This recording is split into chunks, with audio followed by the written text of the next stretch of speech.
Hello and welcome viewers. In today's session, I, Dr. Priyanka Yadav, as working as an assistant professor in School of Management Studies at Indira Gandhi National Open University. In today's session, we will discuss about the introduction of international human resource management.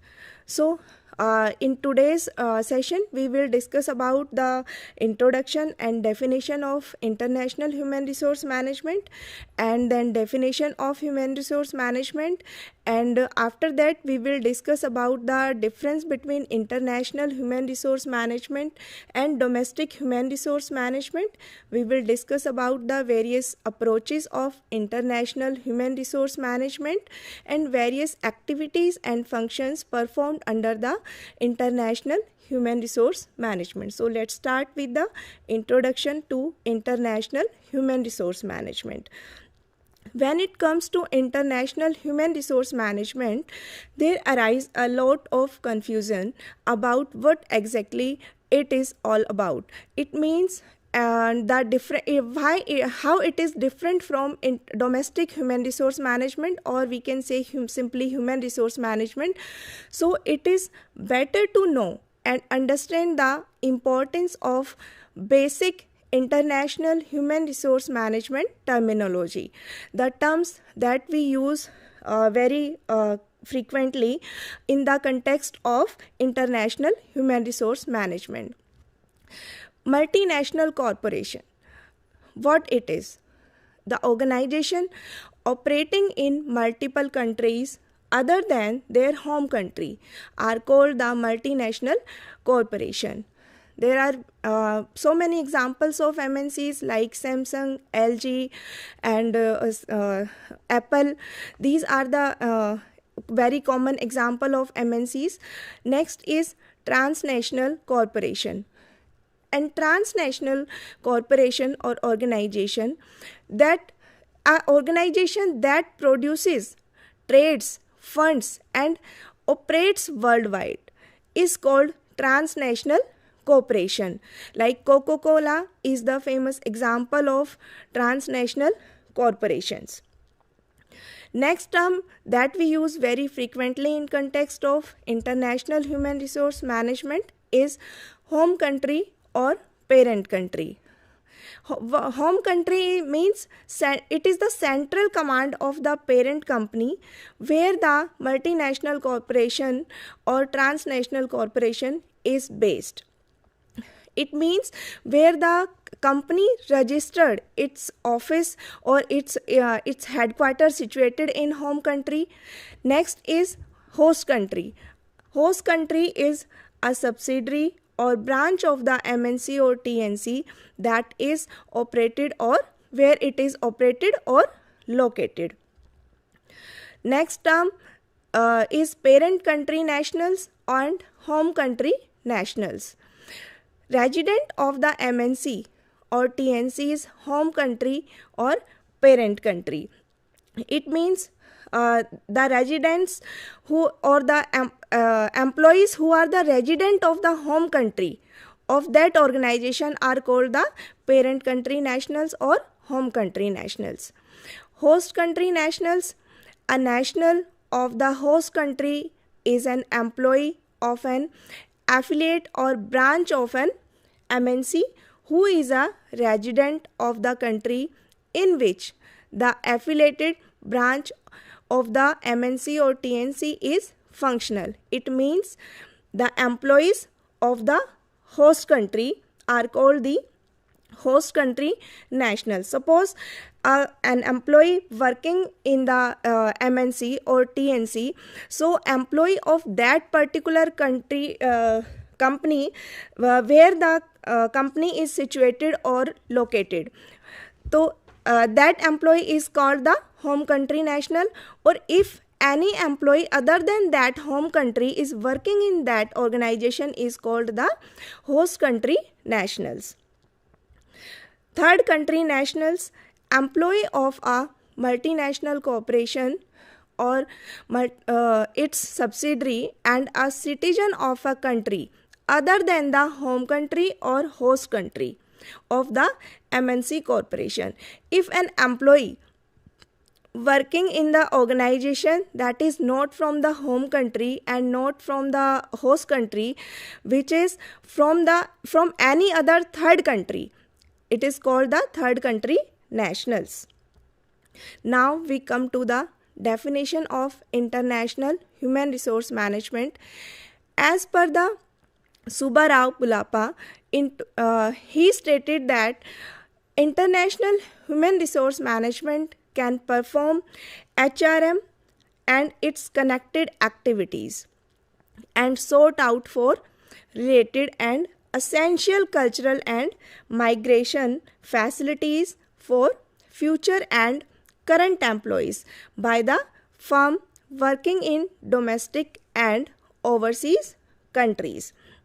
Basically, international human resource management deals with the employees who works globally, and the term comes under the consideration after the globalization. It is famous as the globalization comes into the picture.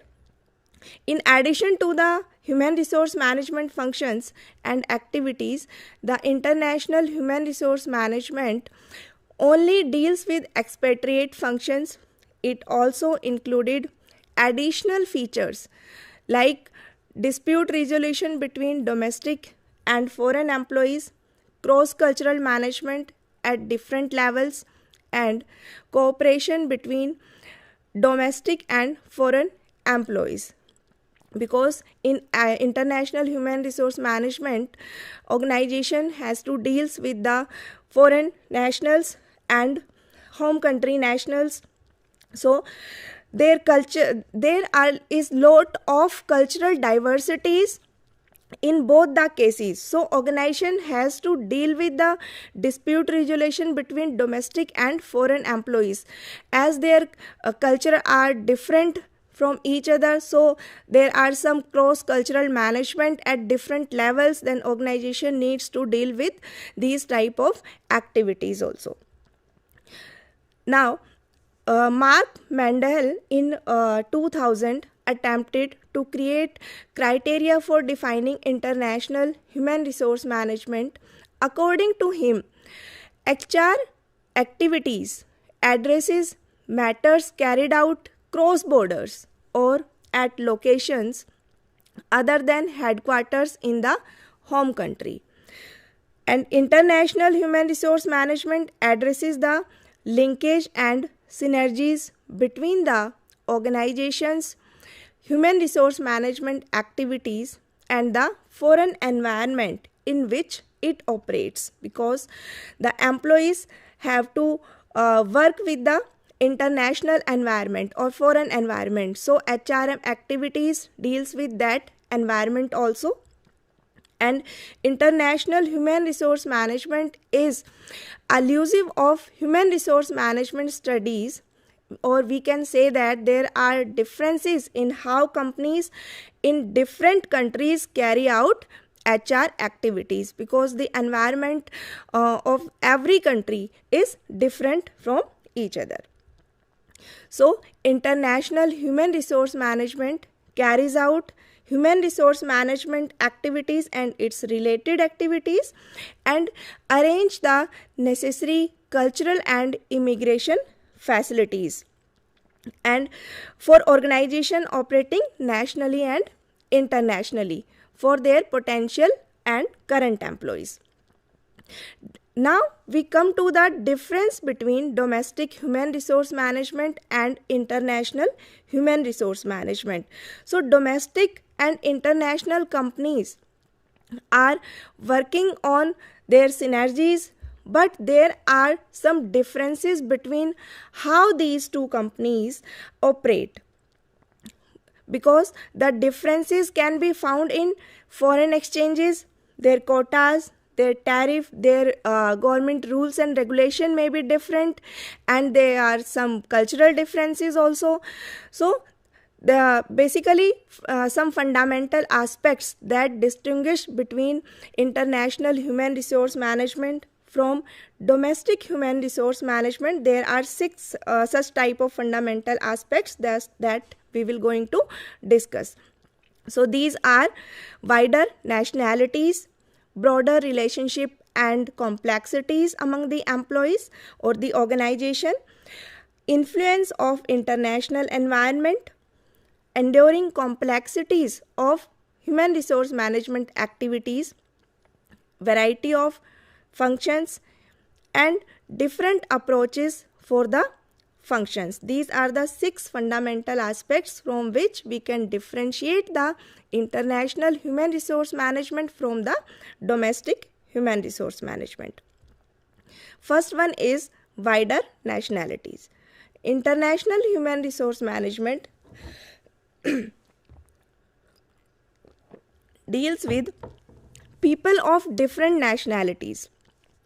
People of different nationalities means peoples from various cultures. Their values may be different, they are from different racial and linguistic interpretations are also different, their beliefs are different, their religious are different. So if they come with different nationalities, so there are such type of differences they came up with. It is not the same with the people of the same race or people of the same country. So organizations can recruit people from other countries to work in another country based on their business requirement. So multinational companies operating globally have a vast pool of talent to recruit from various countries. Next aspect is broader relations and complexities. So as the employees are from different nationalities, they are contrasting difference while recruiting and selecting employees from different countries. The elements can range from on the basis of age, their health, their educational qualifications are also different, their deriving skills are different, and they may be from different criminal records and their family members. So organization are responsible for arranging the work permits, their visas and their resident permits for them and their family members also. Due to difference in culture, employees and family members are expected to get sensitized to the country's culture and tradition. So various workshop and community programs are conducted to get them acquainted to the culture and traditions of that particular country in which they are going to work. Next aspect is influence of international environment.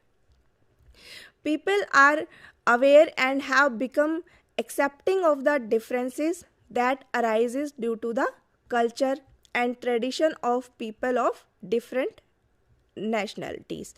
The international environment significantly influences the globalization. The international environment is complex, dynamic, vibrant, intertwined and interdependent from each other. As this is mainly due to the globalization. With globalization and advancement in technologies, the people from one country these are more connected to people across different places across the globe or various countries. So this awareness made them more accommodating to the diverse cultures and tradition of people of different nationalities. They try to acquainted with the culture of the host country, or they show interest also, and this is their need also to cope up with the environment or to adapt the changing environment of the host country.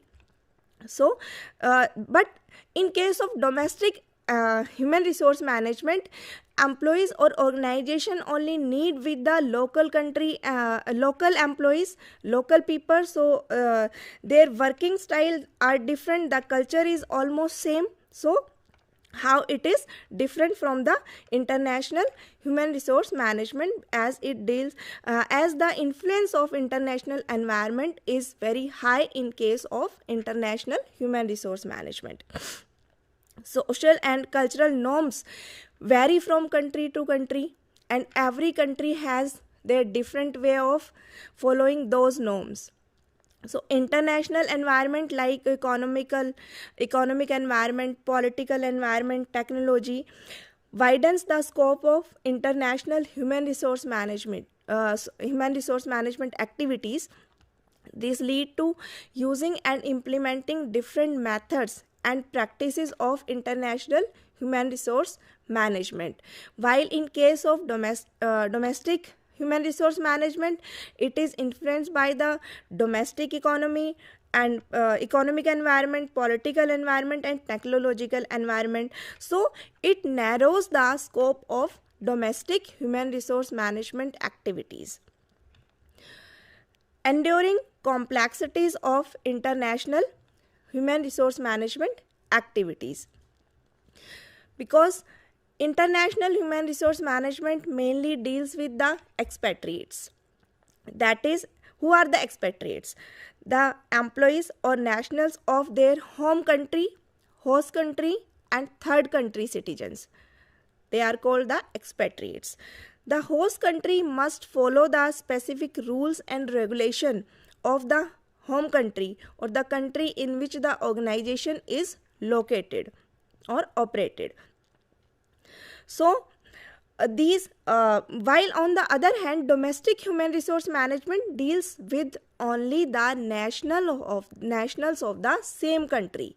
So the activities in domestic human resource management are limited. Their rules and regulation are very much known to the organizations or the employees of the organization. So organization recruiting foreign nationals follow different human resource practices for their residents and expatriates, while in domestic human resource management they follow different rules and regulation according to the home country. As in case of domestic human resource management, the employees are the locals, so they have to deal with the local or rules and regulation of the organization, and which is very known to them. They are familiar to these rules and regulation.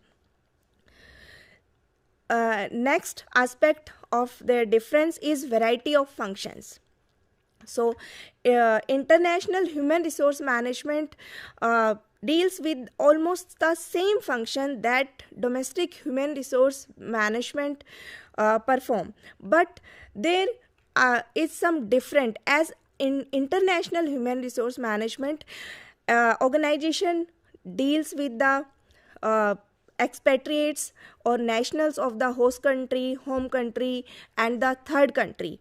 But in case of domestic human resource management, these activities performed with the home country employees only. So variety of functions in which we can say that international human resource management is different from domestic human resource management. So first one is additional details of the employees. Because international human resource management deals with the global employees, so the employees are from diverse culture, diverse background, so they need to deal with their culture also, their different type of their records, like their health records, their criminal records, their family details. So some additional details are required in case of international human resource management. Next is additional recruitment techniques.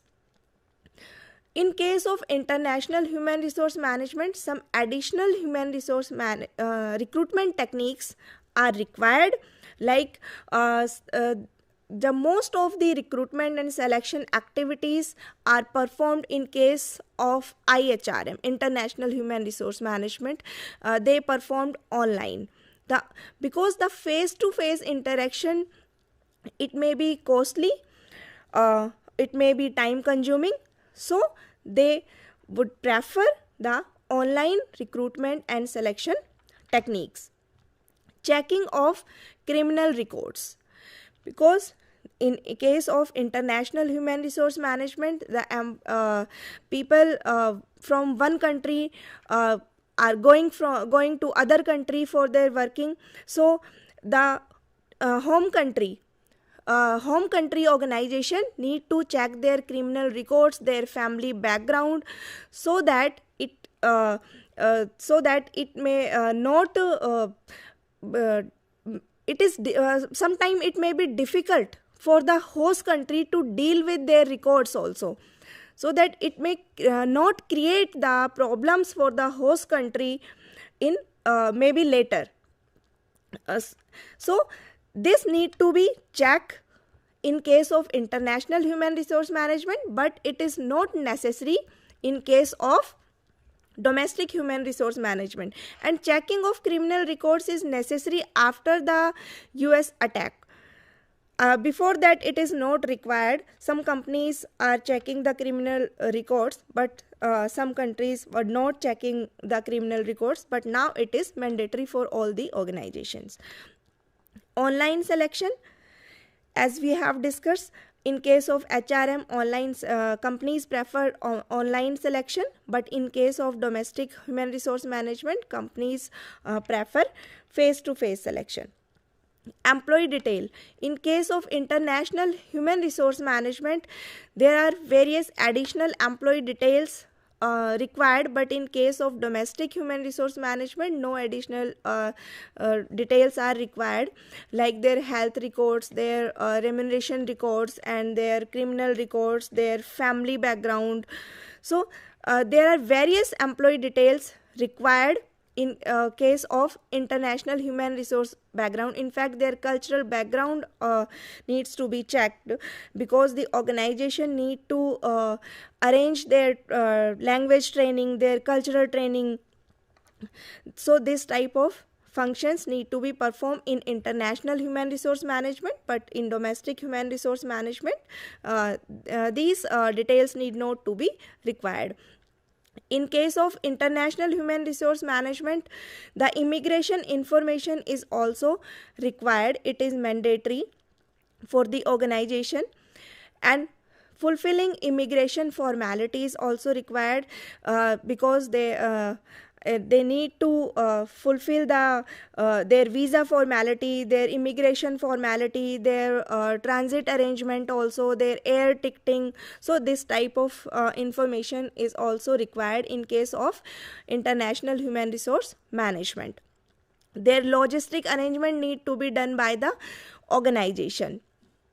And language workshop, because people need to work in different countries, so they need to learn the language for that particular company in which country in which they are going to work.